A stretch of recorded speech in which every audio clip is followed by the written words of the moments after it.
प्रिय छात्रों, मैं अनिल कुमार, सहायक आचार्य राजनीति विज्ञान, राजकीय महाविद्यालय बहरोड। आज के इस वीडियो के माध्यम से हम ब्रिटिश संविधान के अभिसमय अथवा वैधानिक परंपराओं के बारे में अध्ययन करेंगे।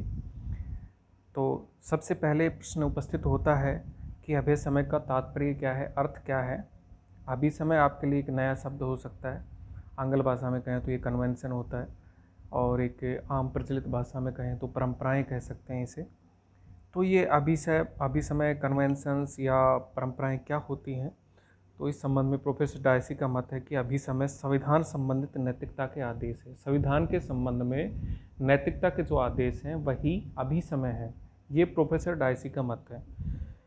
दूसरी परिभाषा है प्रोफेसर ओक के अनुसार कि अभिसमय उन समझौतों, आदतों या प्रथाओं से मिलकर बनते हैं जो राजनीतिक नैतिकता के नियम मात्र होने पर भी बड़ी से बड़ी सार्वजनिक सत्ता के दिन प्रतिदिन के संबंधों और गतिविधियों के अधिकांश भाग का रेगुलाइजेशन करते हैं या नियमन करते हैं। तो ये तो हो गई अभिसमय की परिभाषा या परंपराओं की परिभाषा। अब अगला बिंदु आता है कि यह अभिसमय कितने प्रकार के होते हैं, इनका वर्गीकरण किस आधार पर किया जा सकता है। तो इसी संबंध में हम चर्चा करेंगे। ब्रिटिश संविधान के प्रमुख अभिसमय निम्न प्रकार से हैं। पहला है राजपद से संबंधित नियम अभिसमय या परंपरा। दूसरा है मंत्रिमंडल से संबंधित अभिसमय या परंपरा। तीसरा है प्रक्रिया और संसद के दोनों सदनों के पारस्परिक संबंधों के विषय में अभिसमय। और चौथा प्रकार है या वर्गीकरण है लोक प्रभुत्व के सिद्धांत पर आधारित परंपराएं या अभिसमय या कन्वेंशन। अब ये क्या होती हैं? सबसे पहला आता है राजपद से संबंधित अभिसमय क्या होता है, यानी कि वहाँ जो राजा का पद है उसके संबंध में वहाँ क्या क्या परंपराएं निहित हैं वहाँ के व्यवहार में, उनका हम अध्ययन करेंगे। ब्रिटिश संविधान में बहुत सारी परंपराएं हैं, बहुत सारे अभिसमय हैं, कन्वेंशन हैं। उनका सभी का अध्ययन करना तो संभव नहीं हो पाएगा, लेकिन फिर भी जो प्रमुख अभिसमय हैं जो वहाँ की शासन व्यवस्था को प्रभावित करते हैं उनका अध्ययन हम आज इस वीडियो में करेंगे। तो राजपद से संबंधित प्रमुख जो अभिसमय है वो उसमें नंबर 1 है सम्राट अपने मंत्रियों के परामर्श से ही कार्य करता है। देखिए, वहाँ सम्राट जो होता है वो वंशानुगत आधार पर बनता है, और प्रधानमंत्री और कार्यपालिका उसके संबंध में ये व्यवस्था है वहाँ कि जो प्रधानमंत्री और कार्यपालिका जो सलाह देते हैं सम्राट को, उसी सलाह के अनुसार सम्राट या राजा या मुकुट काम करता है। दूसरी बात है कि सम्राट लोक सदन के बहुमत दल के नेता को प्रधानमंत्री पद ग्रहण करने के लिए आमंत्रित करता है।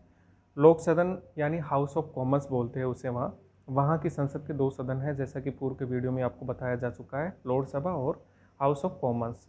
हाउस ऑफ कॉमन्स को लोकप्रिय सदन भी कहते हैं। और इस सदन में जिस पार्टी को, जिस दल को बहुमत मिलता है, उसी बहुमत दल के नेता को सम्राट प्रधानमंत्री बनने के लिए आमंत्रित करता है। तीसरा बिंदु है अभिसमय के आधार पर सम्राट मंत्रिमंडल की बैठक की अध्यक्षता नहीं करता। ये भी एक वहाँ प्रचलित परंपरा है कि वहाँ का जो सम्राट है या राजा है या मुकुट है, वहाँ मंत्रिमंडल की बैठकों की अध्यक्षता नहीं करता, अपितु प्रधानमंत्री मंत्रिमंडल की कैबिनेट की बैठकों की अध्यक्षता करता है। चौथा बिंदु है सिद्धांत में सम्राट को अधिकार प्राप्त है, किंतु वह लोक सदन को भंग कर सकता है। लेकिन यह परंपरा स्थापित हो गई है कि अगर उसे लोक सदन को भंग करना है तो उसे प्रधानमंत्री के परामर्श की आवश्यकता होगी, अपनी मर्जी से नहीं कर सकता वो ये काम। तो ये चौथा बिंदु हो गया आपका। 5वां बिंदु है कि पदासीन प्रधानमंत्री के विरुद्ध अविश्वास का प्रस्ताव पारित हो जाने पर सम्राट विरोधी दल के नेता को प्रधानमंत्री पद ग्रहण करने के लिए आमंत्रित कर सकेगा। अगर बहुमत दल के नेता ने विश्वास खो दिया, सम्राट को ये लगा कि बहुमत दल के नेता अल्पमत में आ गए हैं, तो वह विरोधी दल के नेता को सरकार बनाने के लिए आमंत्रित कर सकता है।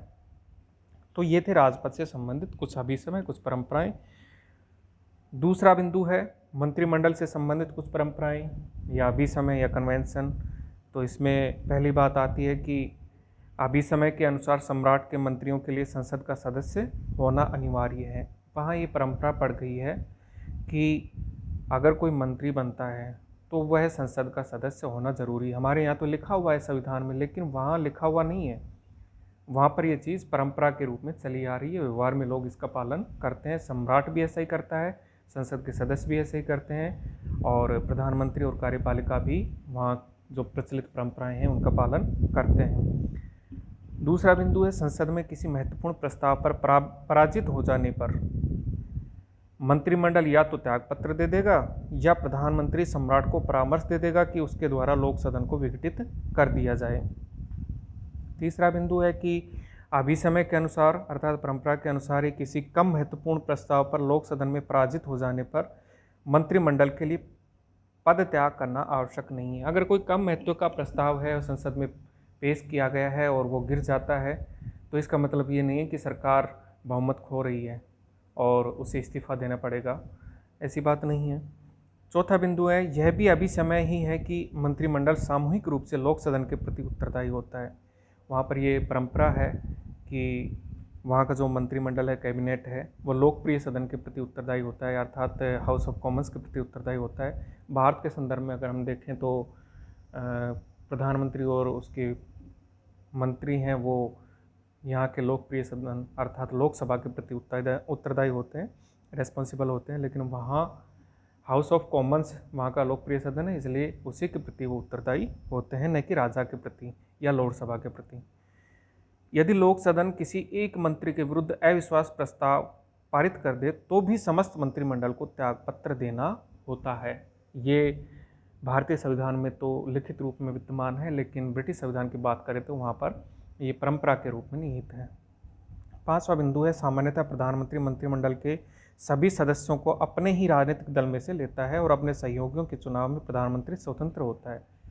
देखिए, बहुमत दल के नेता को सम्राट सरकार बनाने के लिए आमंत्रित करता है और फिर वो व्यक्ति प्रधानमंत्री बन जाता है और वो प्रधानमंत्री फिर अपनी मर्जी से अपने ही राजनीतिक दल में से मंत्री बनाता है। उन मंत्रियों की सूची बना के वो सम्राट के पास भेज देता है, उन्हीं को सम्राट क्या बना देता है, मंत्री।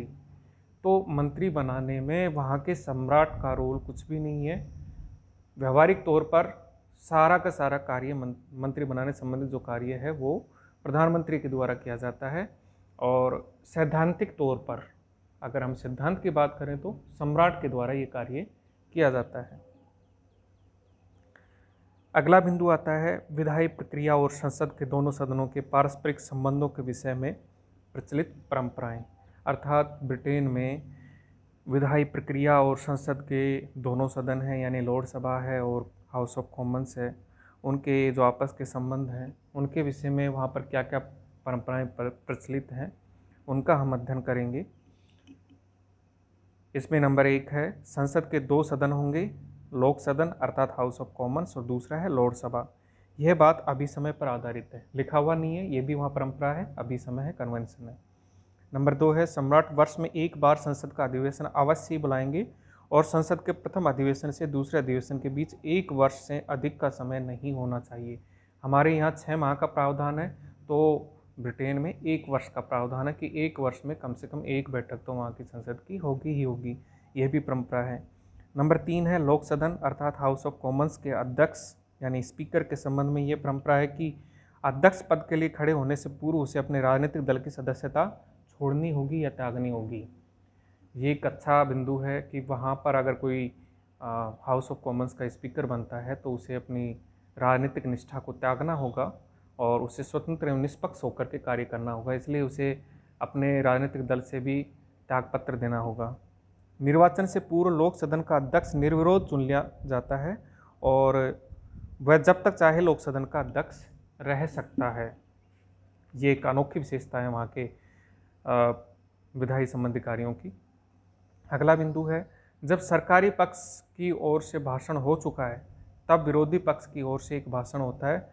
वस्तुतः सम्राट के विरोधी पक्ष अर्थात हिज मैजेस्टी अपोजिशन का समस्त विचार कन्वेंशन का ही परिणाम होता है, अर्थात अभिसमय का ही परिणाम होता है। कुछ परंपराएं वहाँ लोक प्रभुत्व के सिद्धांत पर भी आधारित हैं और इनका उल्लेख हम निम्न प्रकार से कर सकते हैं।